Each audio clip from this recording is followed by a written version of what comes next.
Okay, all right. I think this is going to be the last bit I read of the one and only Ivan. We are on page 231, and we're going to start with outside at last. Sky, grass, tree, ant, stick, bird, dirt, cloud, wind, flower, rock, rain, mine, mine, mine. Oops. I sniff, approach, strut a bit, but the others don't welcome me. They have sharp teeth and loud voices. Did I do something wrong? Kinyani chases me. She throws a stick at me. She corners me. I know that she's testing me to see if I'm a true silverback, one who can protect her family. I cower and hide my eyes. Maya lets me back in my cage. What it was like. I lie awake and try to remember what it was like being a gorilla. How did we move? How did we touch? How did we know who was boss? I try to think past the babies and the motorbikes and the popcorn and the short pants. I try to imagine Ivan as he might have been.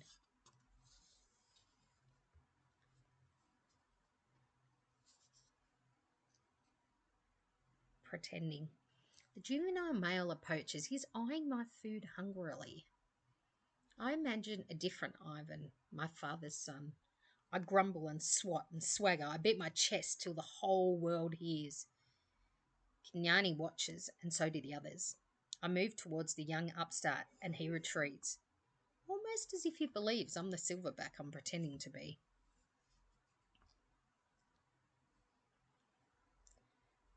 Nest.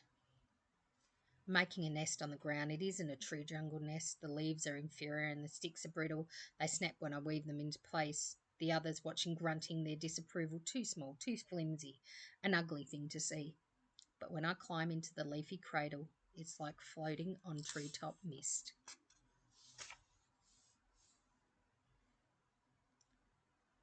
More TV. May wants me to go back into my glass cage. I can tell because she's tempting me towards the door with a train of tiny marshmallows. I try to ignore her. I don't want to leave the outside. It's a cloudless day and I've found just the right spot for a nap. But I relent when she adds yogurt raisins to the trail. She knows my weakness all too well. In the glass cage, the TV is on. It's another nature show, jerky and unfocused. I expect to see gorillas, but none appear. I hear a shrill sound like a toy trumpet. My heart quickens. I rush to the screen, and there she is, Ruby. She's rolling in a lovely pool of mud with two other young elephants. Another elephant approaches. She towers over Ruby. She strokes Ruby, nudges her. She makes soft noises. They stand side by side, just the way Stella and Ruby used to do, their trunks entwined. I see something new in Ruby's eyes, and I know what it is. It's joy. I watch the whole thing, and then Maya plays it again for me, and again. At last she turns off the TV and carries it out of the cage. I put my hand to the glass. Maya looks over. Thank you, I try to say with my eyes. Thank you. It. Kinyani ambles towards me. She taps me on the shoulder, and Knuckle runs away. I watch her arms crossed over her chest. I'm careful not to make a sound. I'm not sure what we're doing. She ambles back, shoves me, dashes past, and then I realise what's happening. We're playing. We're playing tag, and I'm it. Romance. Make eye contact. Show your form. Strut. Grunt. Throw a stick. Grunt some more. Make some moves. Romance is hard work. It looks so easy on TV. I'm not sure I will ever get the hang of it. More about romance. I wish Bob was here. I could use some advice. I try to recall all the romance movies we watched together. I remember the talking, the hugging, the face licking. I'm not very good at this, but it's fun trying. Grooming. Is there anything sweeter than the touch of another as she pulls a dead bug from your fur? Talk. Gorillas aren't chatty like humans, prone to gossip and bad jokes. Now and again we swap a story under the sun. One day it's my turn. I tell my troop about Mac and Ruby and Bob and Stella and Julia and George, about my mother and father and sister. When I'm done, they look away silent. Kenyani moves closer. Her shoulder brushes mine, and we let the sun soak into our fur together. The top of the hill. I've explored every nook and cranny of this place except for the hill at the far end where the workers have been repairing a wall. They're finally gone. They've left behind fresh white brick and a mound of dirt. While the others lay in the morning sun, I want to explore the hilltop. They've been there before, and I have not. Everything is still fresh to my eyes. I take my time going uphill, savouring the feel of grass on my knuckles. The breeze carries the shouts of children and the drowsy hum of bumblebees. Near the top of the hill is a low-limbed tree, the kind my sister would have loved. The wall is endless, clean and white, stretching far down to the habitats beyond my own. It's high and wide, carefully built to keep us in and others out. This is, after all, still a cage. It rained last night and the pile of dirt is soft to the touch. I scoop up handfuls and breathe in the loamy smell. It's a rich brown colour, heavy and cool in my palm, and the wall waits like an endless blank billboard. The wall. It's a big wall, but it's a big pile of dirt, and I'm a big artist. I slept. Hello, Bill. Oh, hello, Bill. Did you want to say hello to the kids? I'm trying to read to them. Hang on a minute. Oh.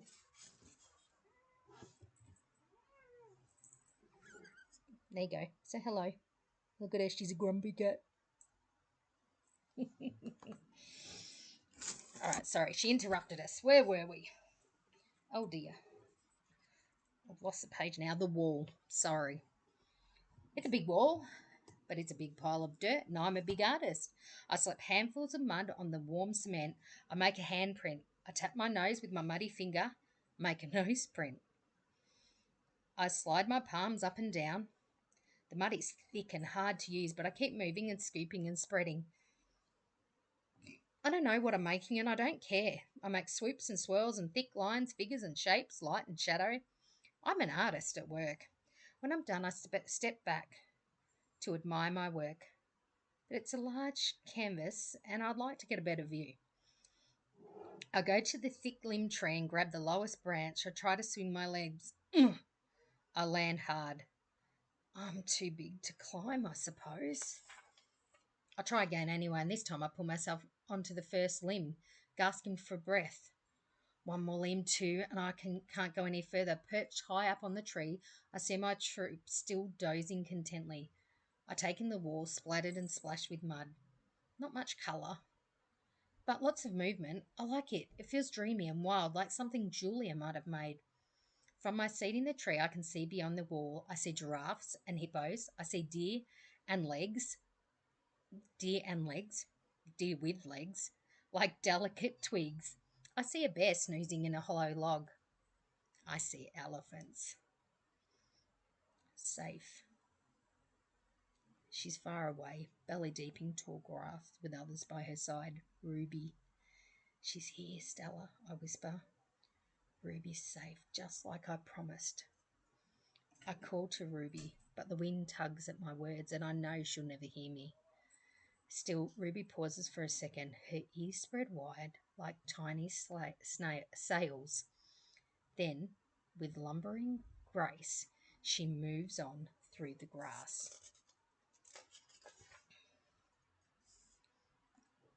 Silverback. It's a cloudy evening, chilled and drizzle. Dinner is on its way, but I don't care. At night, we sleep in our den, and I'm always the last to head inside. I've been inside long enough. This time of day, there aren't many visitors, just a few stragglers leaning on the wall that separates us. They point, take a couple of photos, then move on to the giraffes nearby. One of the keepers is beckoning reluctantly. I turn to go. Out of the corner of my eye, I can see someone running. I pause. It's a girl with dark hair, lugging a backpack. A man follows behind, racing to catch up. Ivan, the girl yells. Ivan! It's Julia. I scramble to the edge of the wide moat that skirts the wall. George and Julia wave to me. I dash back and forth, hooting and grunting, doing a gorilla dance of happiness. Calm down, says a voice. You're behaving like a chimp. I freeze. A tiny, nut brown, big eared head pops out of Julia's backpack. Nice place, Bob says. Bob, I say, it's really you. Oh, I'm going to cry. This is so exciting. In the flesh? How? Where? I can't seem to find any words. George's job at the zoo doesn't start till next month, so he and Julia made an agreement. She's walking 3 extra dogs to cover my food. And get this, they're all poodles. You said you didn't want a home, I say. Yeah, Bob says, but Julia's mum likes my company, so I figure I'm doing everyone a favour. It's a win-win. Julia pushes Bob's head back inside the backpack. You're not supposed to be here, she reminds him. Ivan looks great, doesn't he, Jules? George says. Stronger, happier even. Julia holds up a little photo, but it's too far away from me to see. It's Ruby, Ivan. She's with other elephants now, because of you. We stare across the expanse that separates us. After a while, George pats Julia's arm. Time to go, Jules. Julia gives a wistful smile. Bye, Ivan. Say hello to your new family. She turns to George. Thank you, Dad. For what? For, she gestures towards me, for this. They turn to leave, the lamps that light the zoo pathways blinking on, blanketing the world with yellow light. I can just make out Bob's little head sticking out of Julia's backpack. You are the one and only Ivan, he calls. I nod and turn towards my family, my life, my home. Mighty Silverback, I whisper. That's a really good book. That's the first time I've ever read that. So there you go, we read it together. Fantastic.